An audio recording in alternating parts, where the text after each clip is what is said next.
कहानी की शुरुआत में हमने देखा कि यूएसए का एक फाइटर जेट जब अफगानिस्तान में उड़ रहा था तो अचानक ही कुछ दुश्मनों ने उन पर एक मिसाइल दाग दी। टेरी जो कि प्लेन उड़ा रहा था उसने तुरंत फाइटर जेट का डिफेंस सिस्टम एक्टिवेट किया, लेकिन बदकिस्मती से मिसाइल फिर भी उनके जेट पर आ लगी। प्लेन पूरी तरह कंट्रोल से बाहर हो चुका था और अब जिंदा रहने का सिर्फ एक ही तरीका है, प्लेन से नीचे कूद जाना। दोनों बिना समय गवाए अपने फाइटर जेट से कूद गए। कुछ मिनटों बाद केट और टेरी को होश आया तो वो अफगानिस्तान के रेगिस्तान के बीचों बीच थे, लेकिन इससे पहले टेरी घायल केट की मदद कर पाता अफगानी फाइटर्स ने उन्हें घेर लिया और टेरी पर धुआंधार फायरिंग कर दी, जिससे वो बुरी तरह जख्मी हो गया। फिर जैसे ही एक अफगानी फाइटर टेरी के पास आया तभी अचानक से केट ने उस पर हमला बोल दिया। उसने अपनी बंदूक से उस आदमी को वहीं ढेर कर दिया। इसके बाद केट ने दूसरे दुश्मनों पर भी ताबड़तोड़ फायरिंग की और अपनी बहादुरी से उन्हें निहत्था कर दिया। लेकिन मुश्किलें यहीं खत्म नहीं हुई।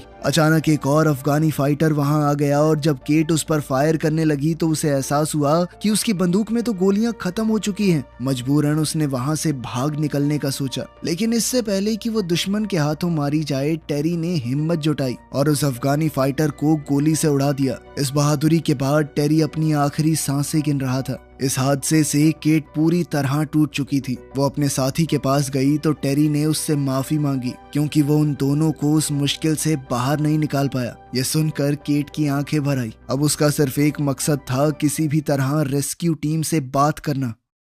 उधर दूसरी तरफ बाकी अफगानी फाइटर्स ने देखा कि उनका लीडर अभी भी जिंदा है। साथ ही उन्हें ये भी पता चला कि अमेरिकन फौज वहां से फरार हो गई थी। कुछ देर तक चलने के बाद केट को दूर से दुश्मन की गाड़ियों का एक पूरा काफिला नजर आया जिन्होंने पूरे इलाके को घेरा हुआ था। केट ने तुरंत फैसला किया कि यहाँ रुकना खतरनाक है, इसीलिए वो छुपने के लिए पास के एक बंकर की तरफ भागी। लेकिन बंकर तक पहुंचने से पहले ही दुश्मनों ने उसे देख लिया और उस पर धुआंधार फायरिंग शुरू कर दी। उनके लीडर ने तो केट के ऊपर एक मिसाइल फायर की, लेकिन वो किसी तरह बच निकली। फिर जैसे ही धुआं साफ हुआ तो केट ने देखा कि धमाके की वजह से बंकर का दरवाजा खुल गया था। अब केट बिना एक भी सेकंड गवाए बंकर के अंदर घुस गई। तभी एक दुश्मन उसके पीछे दरवाजे तक आ गया तो केट ने अपनी पिस्टल से उसे मार गिराया। खैर इसके बाद केट ने देखा कि वो ऐसी सीढ़ियों के सामने खड़ी थी जो शायद सैकड़ों मीटर गहरी हैं, लेकिन उसके पास कोई चारा तो था नहीं, इसीलिए उसने नीचे उतरने का फैसला किया।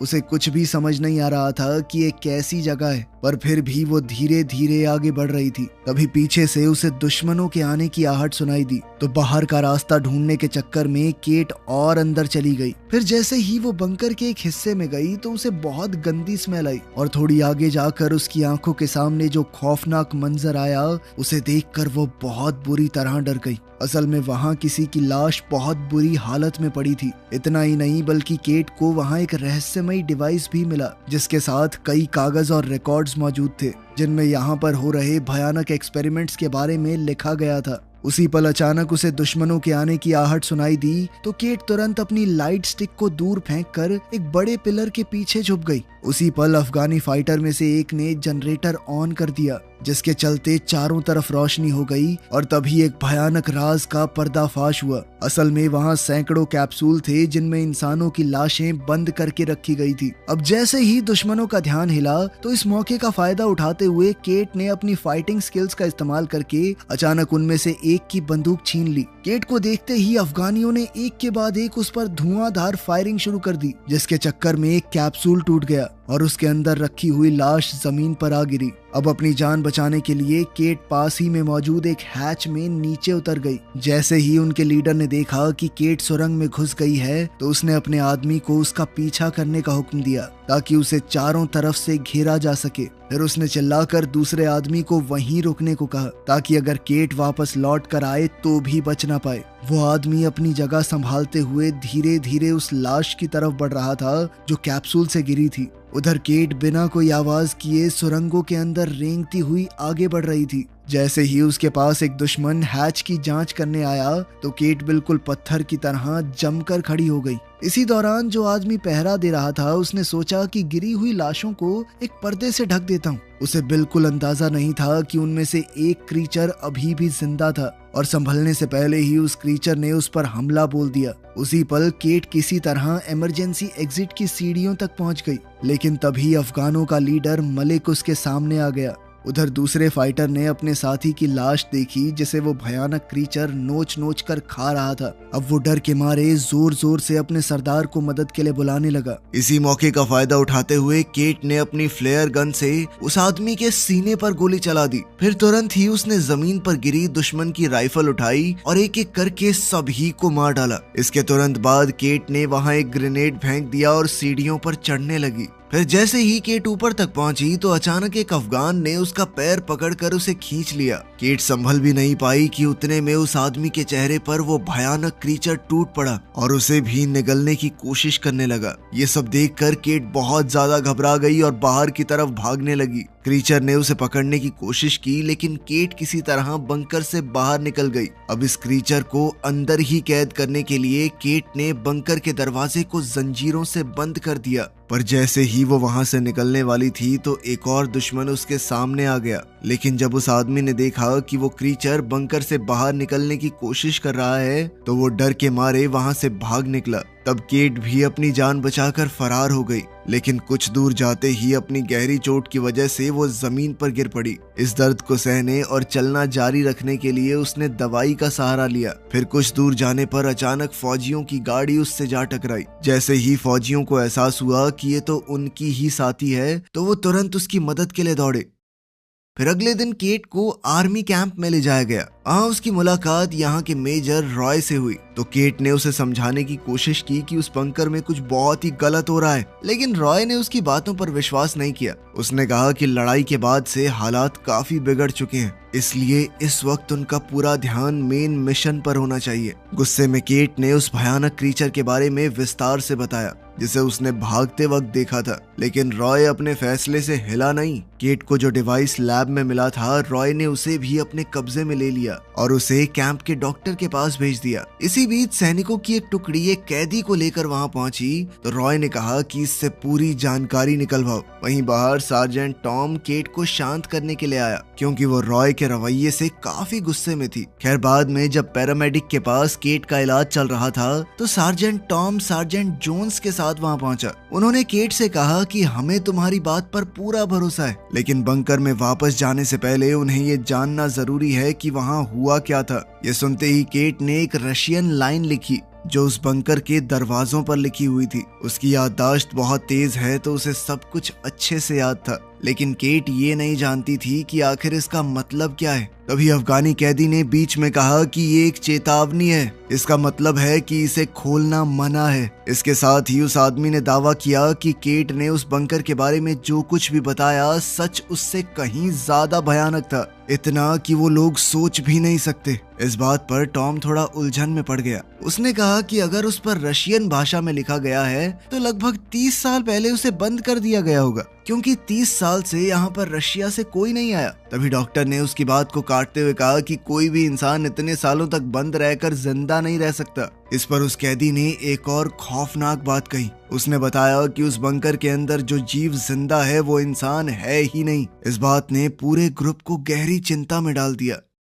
खैर फिर शाम ढलने लगी और अंधेरा होते ही सैनिकों ने फैसला किया कि वो पूरे एरिया की रखवाली बारी बारी से करेंगे, क्योंकि किसी भी पल नए दुश्मन सामने आ सकते हैं। उधर अपने कैबिन में रॉय ने कर्नल से बात की तो कर्नल ने कहा कि केट को जो भी वो डिवाइस मिला है उसे जल्दी से भेजो। असल में वो डिवाइस एक रिकॉर्डर था और रॉय ने साफ साफ शब्दों में कहा कि अगर आपको ये चाहिए तो पूरी सच्चाई बतानी होगी कि असल में हो क्या रहा है। वहीं दूसरी ओर हम देखते हैं कि बंकर के गहरे अंधेरों में उन भयानक जीवों ने एक दूसरे को आजाद कर लिया था। फिर धीरे धीरे सब एक जगह इकट्ठा हुए और बाहर निकलने का रास्ता रोकने वाली उन जंजीरों को तोड़ने की कोशिश करने लगे। वहीं रात के वक्त सेरानो नाम का एक फौजी ड्वेन की जगह लेने आया, लेकिन जैसे ही वो आगे बढ़ा तो उसे पीछे से एक अजीब सी आवाज सुनाई दी। मुड़कर देखने पर उसे पता चला कि उसका साथी वहां से गायब हो चुका है। हैरानी और उलझन में सेरानो ने बैरिकेड के पास जाकर देखा कि आखिर हुआ क्या। उसी वक्त डेव को कैंप के अंदर फैलती हुई एक बेहद गंदी बदबू महसूस हुई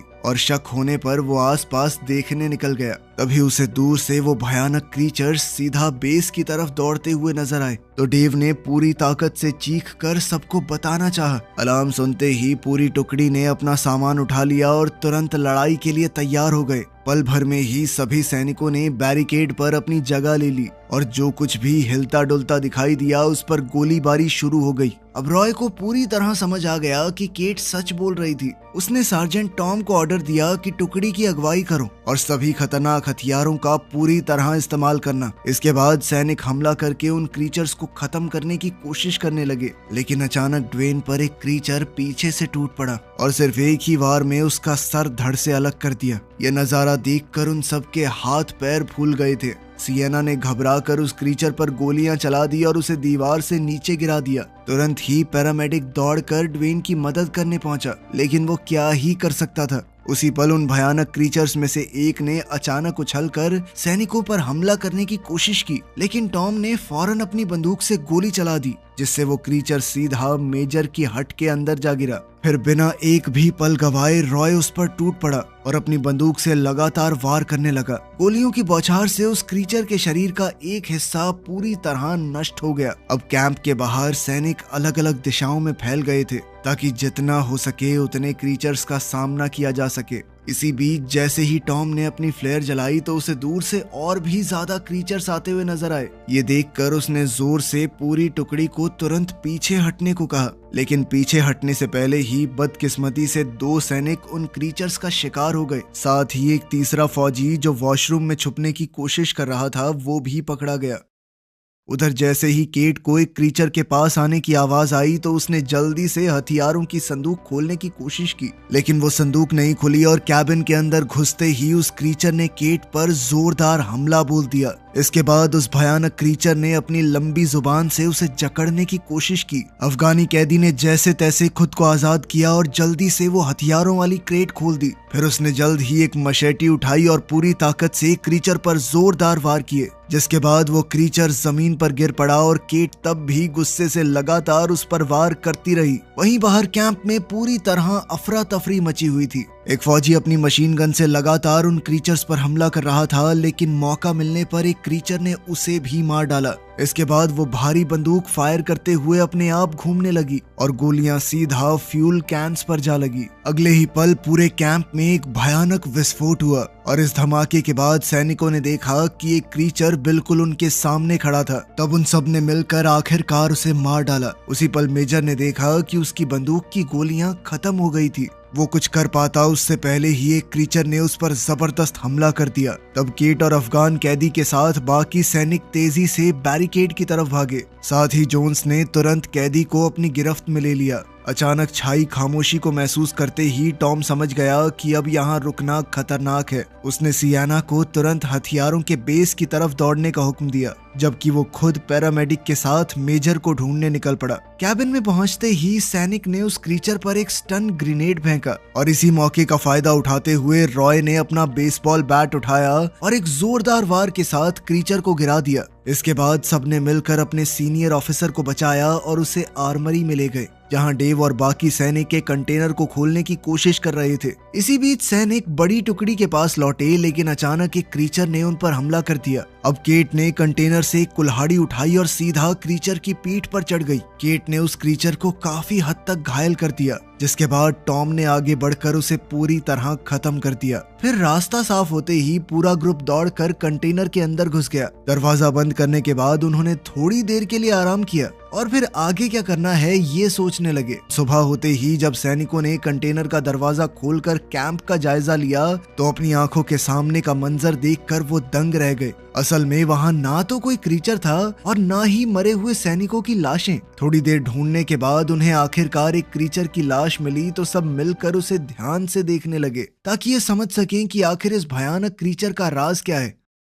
जांच के दौरान डॉक्टर विल्क्स को पता चला कि वो क्रीचर अपने दांत अंदर बाहर कर सकते हैं। उनकी चमड़ी बेहद मोटी है और हैरानी की बात तो ये थी कि उनके शरीर के कई अंग इंसानों वाले थे। सिर्फ इतना ही नहीं, उनके ग्रुप को ये भी समझ आ गया कि इन क्रीचर्स की सबसे बड़ी कमजोरी है धूप। इनका डीएनए पूरी तरह से बदल चुका है, इसलिए सूरज की रोशनी इन पर सीधा असर करती थी। इसी बीच मेजर ने बताया कि कर्नल से बातचीत के दौरान उसे एक खास जानकारी मिली थी। तब उसने केट से माफी भी मांगी क्योंकि उसने शुरुआत में उसकी बात पर भरोसा नहीं किया। फिर रॉय ने बताया कि कई साल पहले एक मीटियोर धरती पर गिरा था, इसी इलाके में आसपास। उसे देखकर रशियन साइंटिस्ट उत्सुक हो गए और वो ये जानने की कोशिश करने लगी कि आखिर ये चीज क्या है। जांच के दौरान उन्हें वहां एक बहुत बड़ी स्पेसशिप मिली जो पूरी तरह तबाह हो चुकी थी। ये देखकर वो लोग पूरी तरह से हैरान रह गए। तब उन्होंने इस स्पेसशिप में मिले क्रीचर के डीएनए का इस्तेमाल करके एक सुपर सोल्जर बनाने की कोशिश की। ये सुनते ही केट चिंता में आ गई। उसने बताया कि उसने अंडरग्राउंड बंकर के अंदर कैप्सूल्स में तैयार होती हुई एक पूरी सेना देखी थी जो किसी भी पल जाग सकती है, इसीलिए उन्हें तुरंत वहां से निकलना होगा। लेकिन अब उनके सामने मुश्किल ये थी कि रेगिस्तान से निकलने के लिए उनके पास फ्यूल नहीं है। हालात को समझते हुए उन सबको ये एहसास हो गया कि अब उन्हें यहीं रुककर इन क्रीचर्स का सामना करना होगा। रॉय ने सबके सामने वादा किया कि वो आखिरी सांस तक अपने साथियों के साथ लड़ता रहेगा। तभी अचानक टेबल पर पड़ा हुआ वो क्रीचर दोबारा से जिंदा हो गया। वो चारों तरफ मौजूद लोगों पर हमला करने लगा और अपनी लंबी जुबान से केट का सर निगलने की कोशिश की। तब खुद को बचाने के लिए केट ने जोर से अपना सर ही उस क्रीचर पर दे मारा। तब रॉय को एहसास हुआ कि ऐसे तो उसकी पूरी टुकड़ी ही खत्म हो जाएगी। तब उसने अपना ग्रेनेड निकाल लिया और बिना एक भी पल सोचे रॉय सीधा उस मॉन्स्टर पर कूद पड़ा। अगले ही पल जबरदस्त विस्फोट हुआ जिसमें उसका शरीर पूरी तरह से नष्ट हो गया। तभी टॉम घबराकर अपने दोस्त की मदद करने के लिए दौड़ा, लेकिन रॉय को बचाया नहीं जा सकता था। खैर, खुद को संभालने के बाद टॉम अब उस कैदी के पास गया और उसे आजाद करने का फैसला किया। वो चाहता था कि अब वो मिलकर काम करें, क्योंकि उस आदमी ने उनसे एक बात भी झूठ नहीं बोली। इसके बाद पूरी टुकड़ी इकट्ठी हुई और वो सब अपने हथियारों, सामान और गोली बारूद का हिसाब लगाने लगे। जल्द ही उन्हें समझ आ गया कि अगर दोबारा हमला हुआ तो उनके पास इतना गोली बारूद नहीं है कि वो उसे रोक सके। इसीलिए उन सब ने मिलकर एक फैसला लिया कि इससे पहले वो क्रीचर्स उनके ऊपर हमला करें, वो पहले ही बंकर पर हमला करके सारे क्रीचर्स को वहीं खत्म कर देंगे। इस आखिरी मिशन के लिए जल्दी ही सैनिकों ने पूरी तैयारी कर ली। टॉम ने सबसे कहा कि हमारा काम सिर्फ इतना सा है कि हमें बंकर के बाहर बम लगाकर विस्फोट होने से पहले वहां से निकलना है। जैसे ही वो बंकर के पास पहुंचे तो टॉम, जेम्स, केट और वो कैदी कबीर, सिर्फ ये 4 लोग बंकर के अंदर घुसे। बाकी फौजी बाहर ही रुक गए। उन्होंने बिना वक्त बर्बाद किए अलग अलग जगहों पर विस्फोटक लगाकर वहां से निकलना शुरू कर दिया। लेकिन बाहर निकलते हुए टॉम की नजर जमीन पर पड़े हुए एक मेडालियन पर गई जो असल में केट का था। उसे उठाने के लिए जैसे ही वो सीढ़ियों की तरफ बढ़ा तो अचानक एक क्रीचर ने उसे पकड़कर जोर से नीचे खींच लिया। कुछ ही सेकंडों बाद केट को रेडियो पर टॉम की आवाज सुनाई दी। उसी पल उसे समझ आ गया कि क्रीचर्स ने टॉम को कैदी बना लिया है। अपने दोस्त को बचाने का पक्का इरादा करते हुए केट ने बाकी सैनिकों के साथ फिर से नीचे जाने का फैसला किया ताकि टॉम को ढूंढकर वापस लाया जा सके। अब एलिवेटर क्रेन को चलाने के लिए विल्क्स मिलिट्री व्हीकल के अंदर ही रुका रहा। हालात बहुत खराब थे, लेकिन फिर भी सभी लोग नीचे अंडरग्राउंड एरिया तक पहुंच गए। इसी दौरान मेडिक को रेडियो पर एक अलर्ट सुनाई दिया जिसमें ऑर्डर्स मिले कि अगले 20 मिनट के अंदर अंदर उन्हें पूरे इलाके को खाली करना होगा।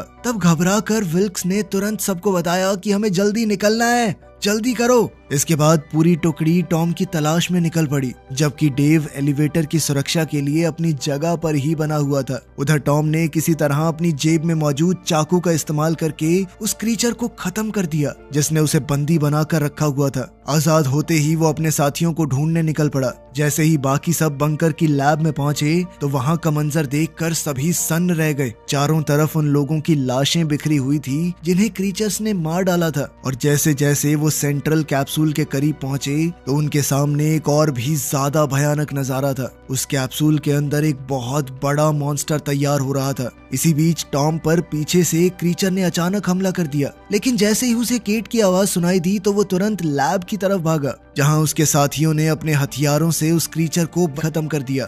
उसी वक्त विल्क्स ने देखा कि कई अफगानों ने उस बंकर को घेर लिया है। वो तुरंत व्हीकल के ऊपर लगे हुए हथियार तक चढ़ गया और बिना रुके उन पर फायरिंग शुरू कर दी ताकि खतरे को दूर रखा जा सके। उधर एलिवेटर के पास डेव कई सारे क्रीचर्स से घिर चुका था। उन पर गोलीबारी करते हुए उसने इमरजेंसी अलार्म भी एक्टिवेट कर दिए। अब तक केट को एहसास हो चुका था कि मॉन्स्टर्स ने उन्हें फंसाने के लिए जाल बिछाया है। उसने तुरंत ग्रुप से कहा कि हमें जल्दी से यहाँ से निकलना होगा और फिर उन्होंने पीछे हटकर दरवाजा बंद कर दिया। लेकिन जोन्स को यह बात समझ आ चुकी थी कि क्रीचर्स क्रैंक को घुमाकर दरवाजा खोल सकते हैं। इसीलिए उसने पूरी ताकत से क्रैंक को पकड़ लिया और अपने साथियों से कहा कि वो सभी वहां से निकल जाएं, जबकि वो खुद दुश्मनों को रोकने के लिए पीछे रह गया।